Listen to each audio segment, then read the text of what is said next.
The quantum tapestry. The universe is a magical environment. How we interact with spiritual resources can often feel secretive, elusive, and even forbidden. But this couldn't be further from the truth. My goal is to shed light on some misgivings and unlock some of the mysteries of the universe in which you reside. We should first explore what happens when you initiate spiritual solicitation. Have you ever wondered what happens when you pray, or when a group prayer is delivered? Have you pondered who hears your prayerful solicitations, how your prayers are received, or even whether they are answered? Would you like to meet those individuals who surround you on a continuous basis? You may have a working knowledge of the mechanics solicited on your behalf with any invocation, but I'd like to give you a broader window into the technical components that go into motion the moment you enter any solicitation. Every time you generate a prayer or spiritual solicitation, there is a network of activity arranged on your behalf. No prayer or request is too insignificant to solicit a response. I have clients who tell me their request is too insignificant to bother a divine force with. Nothing is too insignificant. Every prayer is important, no matter how simple or trivial it may seem. If you want to create a parking space or arrange for a special ticket for an event you want to attend, it's okay to ask. And there's no limit to the number of requests you can solicit. If it's important to you, it's important to the universe. Rule number 1, then, is to eliminate any ideation that there are a limited number of requests you can make, or that you should save those prayers for something enormously important. Nonsense. Depending on the country you reside within, it is most likely you have grown up with cultural and/or religious parameters. This foundation certainly provides guidance on the way you communicate with your cultural community, and it does develop a foundation on how to communicate with a spiritual resource, or should I say, the traditional spiritual identity of the resource. From a practical point of view, the universe is a lot bigger than any of us realize. With such a large family of souls to watch over, doesn't it make sense that there might be more than one resource to address all the spiritual supplications that might be received at any given moment? This isn't to say there isn't one grand omnipresent soul able to provide oversight to legions of souls. I suspect, however, a wise, omnipresent soul might divvy out responsibilities to a network of capable representatives to see the millions of solicitations potentially sent on any given day. Traditionally, many are taught from childhood to pray to one familiar source, but when I'm soliciting a response, I summon a multitude of celestial powers from the universe I believe can assist with my request. How any receive a response will be different for everyone. Your personal guidance team knows you best and how you will best receive messages. You may respond best to a symbolic message.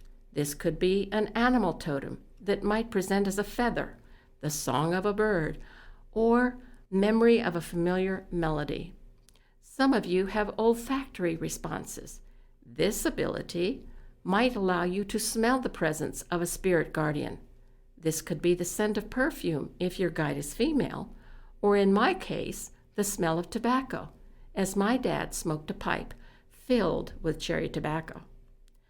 Some individuals have an ability to receive a direct audible response. This is an internal communication that you know is not your own little voice talking back at you. You may have an inner feeling you could describe as a knowing. What I call spirit will make repeated attempts to be sure you are receiving an answer to your inquiry. If you're not listening to universal nudgings, you might need a more significant response. This is when you might receive what I call a spiritual smack. Many years ago, I received one such intervention that changed my life forever. I suspect there may be times when the universe has launched one of life's curveballs, and that more than likely, if you are listening to this material, you can affirm receiving one such encounter. It is that call from the ethers that literally says, "Can you hear me now?" Messages can literally come from anywhere. Most of us are not going to see a light messenger or watch an angelic manifestation materialize before us to provide an in-person response. Individually, you may also not yet be finely tuned enough to hear a precise answer. However, you might hear a faint whisper that causes you to question its authenticity or receive a spirit wink. Spirit winks can be the unexplained knock, a light that flickers, even a light that turns on or off automatically. You might just have a spontaneous thought that pops into your head. You might hear a song that continually replays that has a special significance. Pay attention to the lyrics. You might glance at a picture that triggers a memory of a special loved one. Perhaps Dad or Mom had a favorite saying that now replays in your memory that could provide you with an answer or encouragement. A spiritual hug might come as you glance at your watch and note consecutive numbers such as 1111, 333, etc. Messages might come from nature. Several books have been written regarding the meaning of animal totems. Any unusual presentation of an animal might signal a messenger.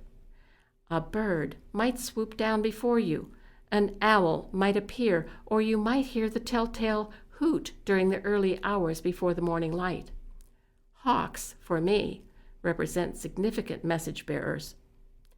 You might see a turtle crossing a street, a dolphin breaching before you, a deer running through your yard, or perhaps a fox. All unusual presentations represent messages that might align with one of your particular queries. While on a visit to Sedona, I commissioned a native elder to take me on a sacred journey to explore the Shaman's Cave. The cave was miles inside a native reservation outside of Sedona. Several antelope were viewed bounding over the hillside. My shaman elder remarked he'd been coming to the site for many years and had never seen the antelope.